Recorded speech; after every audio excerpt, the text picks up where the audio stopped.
Kaya pa nga. Surrender natin ito sa Banwa. Sa bayan.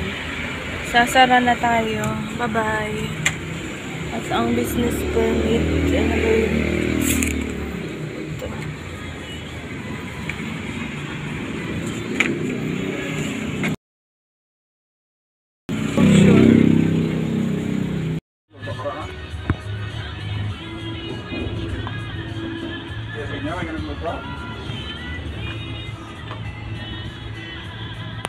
Surrendering the plate. We will declare na business closure. Motor trend. Bye-bye. Bye-bye. Business permit.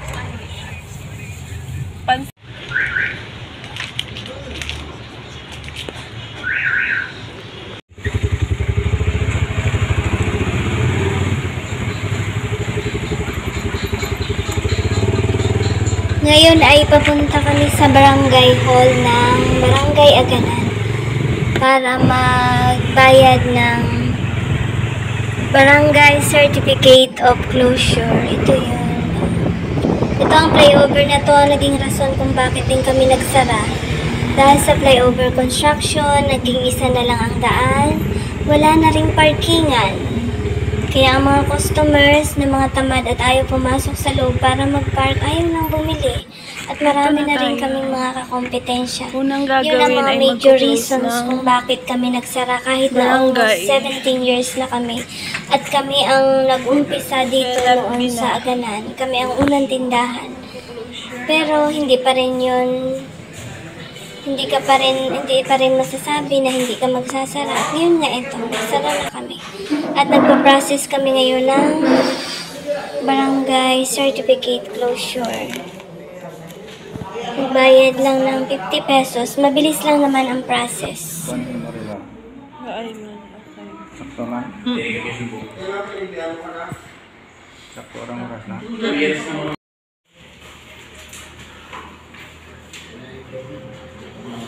Din ka na nga, Babaya. Zero. Bayar pa kami?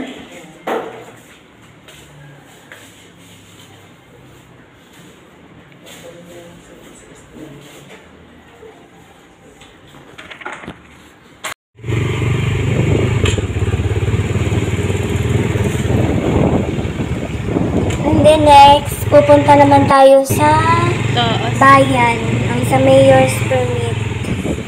Yun naman ang sunod na ipaprocess natin.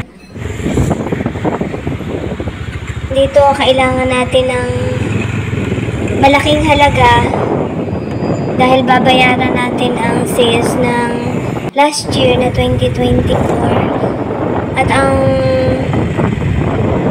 sa business permit ay hindi ang pumapayag na mababa ang sales.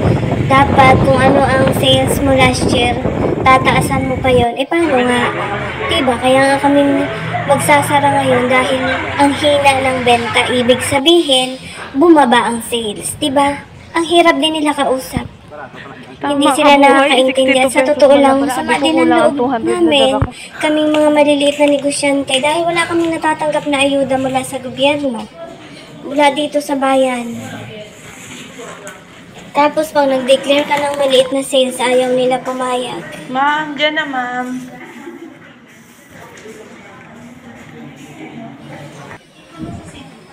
Dito, nakipagtalo pa kami ng konti kay ma'am kasi nga hindi nga daw pwede mag-declare ng mababang sales.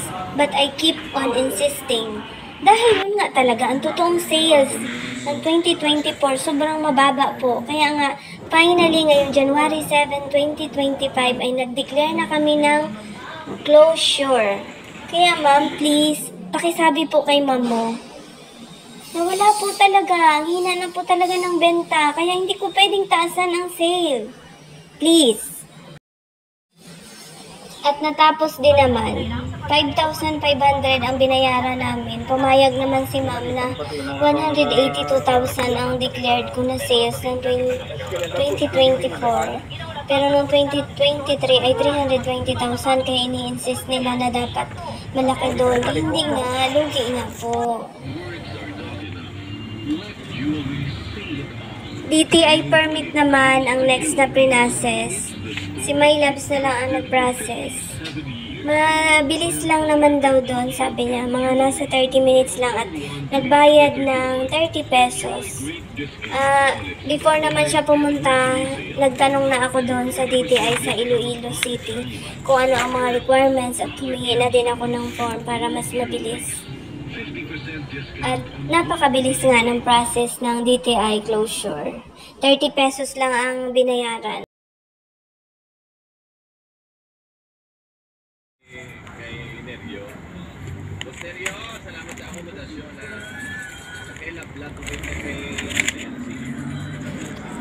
Kinabukasan, January 3, Friday, last day ng office. Prinocess naman namin ang BIR closure. Dito ang medyo matagal. 100. Before na mag-closure kami, nag-check na ako ng open cases. Pumunta na ako sa compliance section at nagtanong ako ng aming open case. Meron kaming 8 na open case.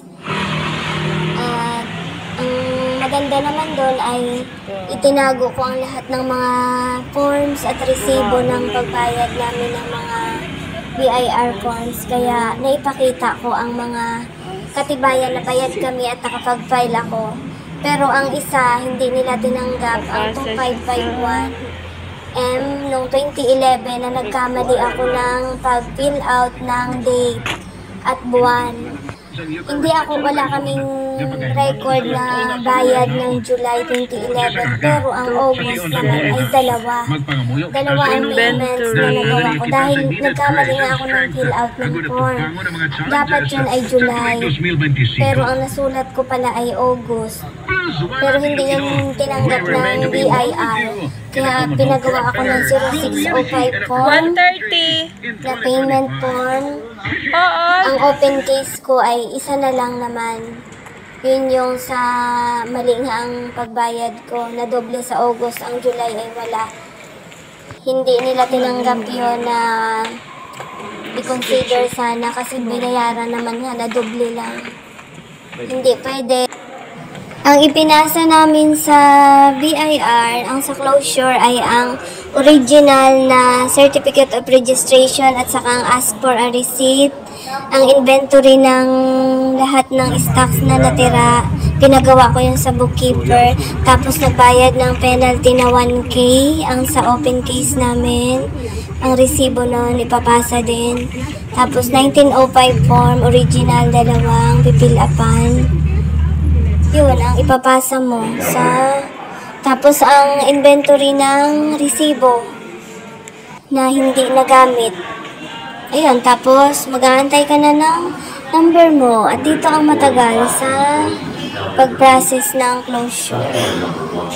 Okay naman, check naman ang mga requirements na kompleto namin. Magtsatsaga lang talaga mag-antay.